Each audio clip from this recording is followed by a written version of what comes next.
12 assists, 17 points, 19 minutes. Those three numbers just rewrote the record books for Team USA, and Caitlin Clark didn't even play a full half to do it. In her senior international debut at the FIBA Women's Basketball World Cup qualifying tournament in San Juan, Puerto Rico, Clark delivered one of the most efficient single-game performances in the entire history of the competition. Second all-time in assists. The United States won 110-46 over Senegal. And yet, when the final buzzer sounded, the Player of the Game award went to Ryan Howard. Howard played well. No one is arguing otherwise.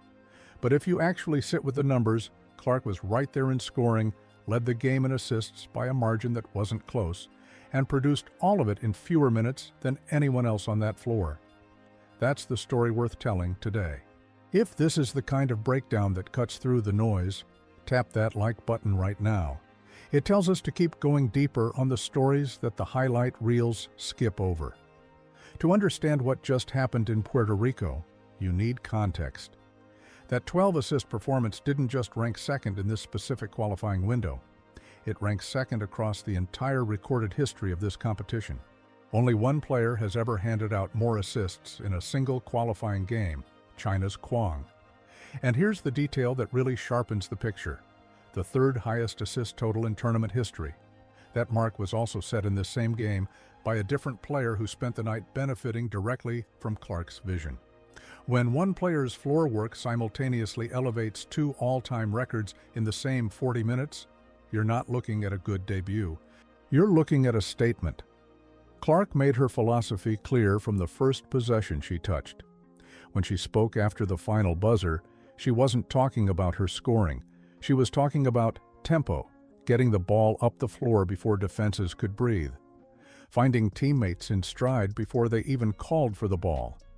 She said she just wanted to make it easy for everybody else. And for 19 minutes in San Juan, that's exactly what she did. But here's where the story gets layered, and this is the part that didn't get nearly enough attention. The push-the-pace mentality that defined Clark's debut hasn't always been fully embraced by the Team USA coaching staff. Comments connected to head coach Stefanie White have pointed toward a more controlled approach, managing possessions deliberately, slowing the game in certain stretches, picking specific moments to accelerate rather than sustaining that high speed throughout. Clark has acknowledged that tension herself.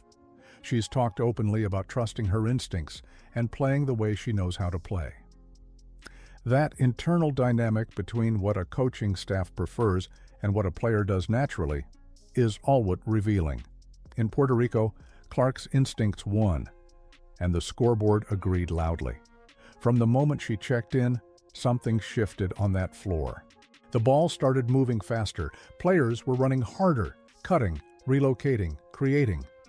Ryan Howard, the player who ultimately took the night's top honor, spent much of her standout performance benefiting directly from what Clark was doing on the other end of those passes. Open corner looks, clean catches in stride, clear paths to the rim. The box score credited Howard with the night. The game tape told a different story about who was running the engine. That's the part of Clark's game that statistical summaries consistently struggle to capture. Yes, she can score at every level. That's widely understood. But the ability to manipulate where defenses look, create voids in coverage, and deliver the ball to a teammate before the defense can recover. That's a skill set that shows up in other people's numbers more than in her own, even when shots roll in and out.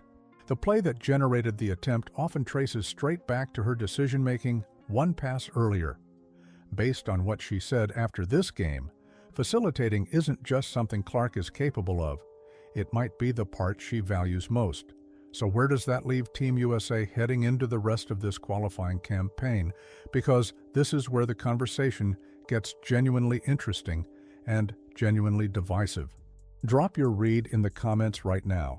Should Clark be starting every game, or does she become even more dangerous coming off the bench as the team's pace disruptor? This is the question the coaching staff is quietly wrestling with, and your perspective on it actually matters. The conventional assumption is that the best player starts, but international basketball with compressed rosters and rotating responsibilities doesn't always reward convention. There is a real argument, built entirely on what Clark just showed in 19 minutes, that her most dangerous role might not be as a traditional starter, it might be as the player who enters when the score is still in flux, when both teams are still trying to establish rhythm, and when the pace is vulnerable to being completely broken open. Early second quarter, third quarter opener. Moments when teams are transitioning between rotations and defenses haven't fully locked back in. That's when Clark's ability to instantly accelerate a game, to make it chaotic before the opponent can even call a timeout, becomes the most lethal weapon in the entire USA arsenal. A first unit can establish a lead. Clark can detonate it before the other team figures out what hit them. A few possessions where the ball is moving that fast, the lead can expand so quickly that the game is effectively over before halftime. Some analysts have reached for a Luka Doncic comparison to explain Clark's vision and range. That comparison doesn't survive contact with what she actually does. Doncic thrives in the half-court in slower, methodical possessions, controlling the game through deliberate pace manipulation. Clark is structurally opposite. She wants chaos. She wants early offense before defensive sets are called. She wants dribble handoffs, constant cuts, players running before plays are drawn up. Even in the half-court stretches of this qualifying game, her philosophy was evident. Quick passes, off-ball motion, nobody standing. Isolation basketball is simply not part of her language. And something deserves recognition here that the box score won't show. Her off-ball movement improved noticeably. In previous high-profile performances, relocating without the ball has been an area in development. In San Juan, there were multiple clear moments where she cut into space, moved off passes, and created additional options for the offense without touching the basketball. That matters more than it might seem, because when Clark is a genuine threat both on and off the ball simultaneously, the defensive math becomes essentially unsolvable. Sag off her and she shoots. Crowd her and she passes over pressure. Ignore her off ball and she cuts at exactly the right moment. 19 minutes of that equation and you're second all-time in assists. Think about what that means for the players around her. Chelsea Gray is a natural ball handler who thrives controlling the pace of an offense. Playing alongside Clark shifts that dynamic significantly. Gray spends more time off the ball, more time relocating, and running the floor. But if Gray commits to that movement, her shot quality rises. The decisions opponents have to make multiply. The open looks get cleaner. That's not a role reduction. That's a different kind of leverage, one that elite players learn to exploit. Before we continue, if this channel has become your go-to source for the real breakdown behind what the mainstream coverage glosses over, consider joining as a member. Your support is exactly what makes it possible to go this deep on every game. The numbers from San Juan will eventually settle into tournament archives, but the question they raised won't go away. How do you maximize Caitlin Clark in a lineup already built around other stars? The coaching staff now has undeniable on-court evidence that her 19-minute bursts can reshape games and rewrite record books simultaneously. The real question is whether they lean into that or try to fit her into something more traditional and watch the ceiling drop. Subscribe and hit the notification bell so you don't miss what comes next.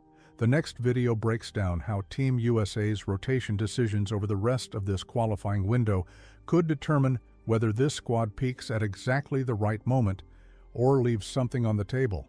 That breakdown is coming soon, and you'll want to be there for it. Clark's debut was a glimpse of something international defenses have not seen and are not yet prepared for. 19 minutes was enough to rewrite history. The question now is what happens when the leash gets longer.